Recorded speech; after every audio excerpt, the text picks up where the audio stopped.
Inkokheli yethutyana ye-DA uMnumzana John Steenhuisen uthi umbutho we-ANC kufuneka umthathele amanyathelo uMamabolo ngokusebenzisa ukuxhatshazwa kwabasetyhini kweli njengesixhobo sezopolitiko. Okukuze emva kokuba uMamabolo etyhole inkokheli ye-EFF uMnumzana Julius Malema ngokuxhaphazwa kwakhe uMantu Amatlala Malema ngethuba lengxoxo yentetho kamongameli yesizwe epalamente.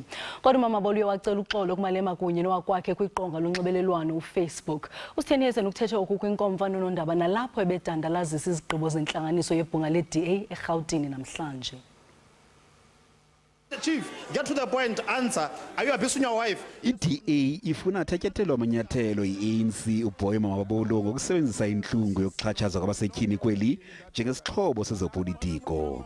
I don't blame Mr. Malema on his own. I certainly think that the fracas was started by the behavior of Mr. Mamabolo in Parliament, and I think that his party needs to take action against him. Lo mbutho ugqibe ukuba uqwalasele nzulu inkqubo yokunika kwengqawulo kwamabanjwa kweli okukuza emva kwesanqwe nesivakele emva kokubulawa kukaTarzan van Wyk nokutyholwa ukuba ubulewe ngumelwane wakhe nobenikwe ingqawule. So in Parliament we've resolved that we will embark on a full review of the entire parole system in South Africa by submitting parliamentary questions to the Minister of Justice and Correctional Services, Ronald Lamola. We demand answers on the conditions under which perpetrators are granted parole.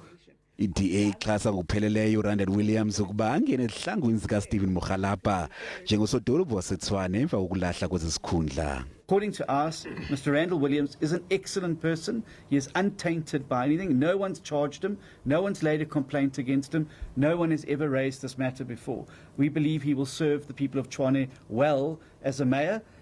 I-DA kulindele ukuba ibambe inkomfa yomgaqo-nkqubo wayo ngomhla wesi-4 uye kutsho kwesi-5 ku-April walo nyaka.